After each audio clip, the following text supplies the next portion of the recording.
Pak Beni, kita sudah menyaksikan tadi informasinya bahwa Bank Indonesia melaporkan DHE yang disimpan dalam instrumen TIDI Falas ini menyusut ya di pertengahan Februari 2024 ini. Padahal jumlah eksportirnya bertambah. Tanggapan dari GPEI seperti apa, Bapak? Ya, mungkin volume ekspornya atau nilai ekspornya menurun dibandingkan bulan Desember tahun 2023. Karena semuanya kan pasti mengikuti aturan ya. Karena di dalam aturan DA itu pasti ada sanksinya. Ya, saya rasa sih eksportir pasti mau lah. Karena itu bagian daripada instrumen ekspor juga sebetulnya. Karena hasil ekspor yang disimpan di DAE itu bisa dijadikan jaminan untuk membiayai ekspornya mereka. Oke, baik. Dari Deputi Gubernur Senior Bank Indonesia menyebutkan bahwa sebetulnya sempat ya untuk demand TIDI Falas khususnya untuk tenor 3 bulan ini mencapai di atas 98% begitu. Tapi sebetulnya mungkin dari eksportir sendiri berkaitan dengan hal ini ataupun juga permintaan untuk TIDI Falas sendiri seperti apa sebetulnya Pak Beni? Sebetulnya permintaan TIDI Falas itu untuk industri bukan untuk industri SDA sedikit ya, karena bahan bakunya kan semua di dalam negeri. Paling dia untuk membiayai biaya eksploitasinya karena menggunakan alat berat dan mungkin pengapalan juga, mungkin pembayarannya kan selalu pakai US dollar. Saya kira cukuplah TIDI Falas permintaan dari para eksportir sumber daya alam itu. Oke, baik. Ketika di awal aturan ini diterapkan, memang ada diskusi begitu ya, khususnya juga dari para eksportir. Tapi sejauh ini, Pak Beni, apakah memang masih ada keberatan dari para eksportir terhadap kewajiban untuk menyimpan DHE-nya di dalam negeri? Sebenarnya nggak ada keberatan ya, sepanjang itu pembiayaan operasi dari para eksportir itu dibiayai oleh lembaga keuangan dalam negeri.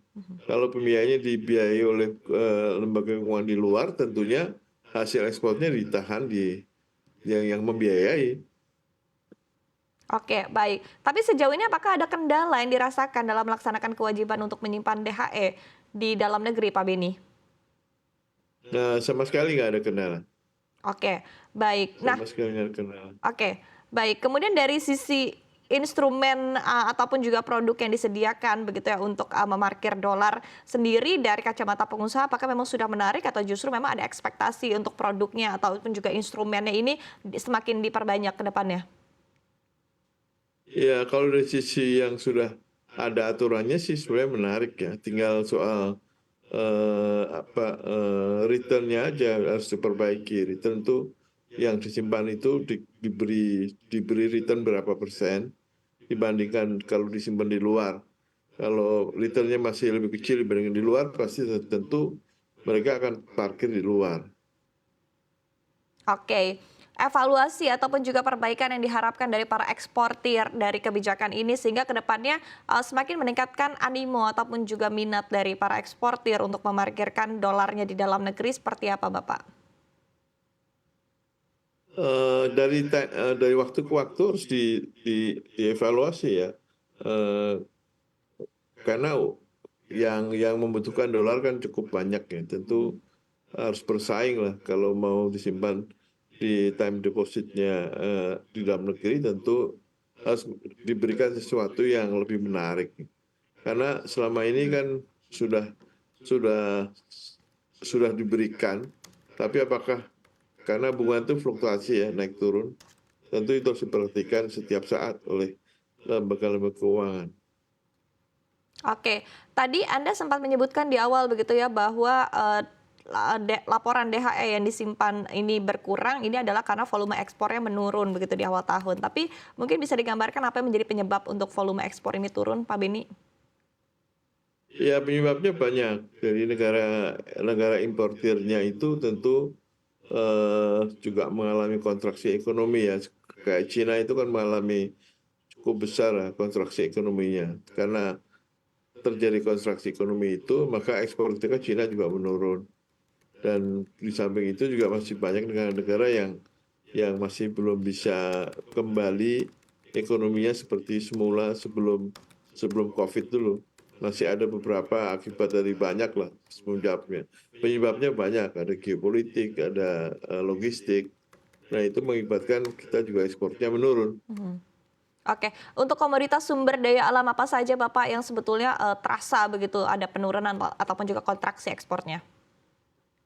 Ya selama ini mungkin dari sumber daya alam, kalau volumenya nggak menurun, harganya yang menurun. Ya. Mhm. Ya kan kita lihat sendiri tahun 22 itu harga batu bara itu kan belum pernah terjadi selama sejarahnya harga batu bara. Jadi sekarang kan tinggal tinggal kurang dari separuh malah. Oke, apakah artinya yang paling terlihat signifikan penurunannya ini adalah di komoditas batu bara atau juga dirasakan oleh komoditas lainnya juga Pak Beni? Saya rasa hampir semua komoditas, Mhm. hampir semua komoditas. Industri manufaktur juga mengalami penurunan, di samping permintaannya turun, volumenya juga, harganya juga terjadi penurunan. Oke, baik. Kemudian akhirnya mungkin strategi yang dilakukan oleh para pelaku usaha sendiri seperti apa begitu untuk terus meningkatkan ekspor di tengah kondisi yang tadi Anda sampaikan penuh dengan tantangan, Pak Beni?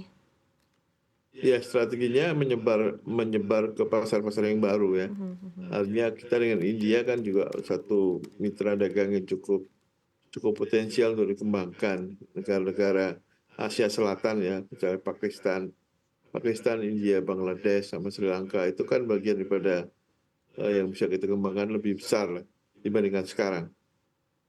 Oke, baik. Tapi tadi sekali lagi dengan kondisi global yang masih penuh dengan tantangan, mungkin apalagi begitu ekstra effort yang dilakukan oleh para pelaku usaha, khususnya eksportir untuk terus meningkatkan kinerja ekspor, Pak Beni?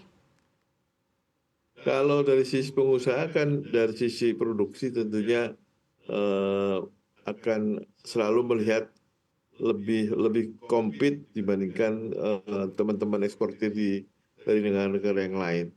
Yaitu diantaranya kan cost of fund kita apakah udah cukup compete belum? Karena kita nggak bisa sendiri. Ini kan kerja kerja kolaborasi ya. Logistik kita udah compete belum? Energi kita udah compete belum? Itu bagian-bagian yang harus kita teliti satu persatu dan mengajak mengajak ke sektor lain juga ikut mensupport tentunya.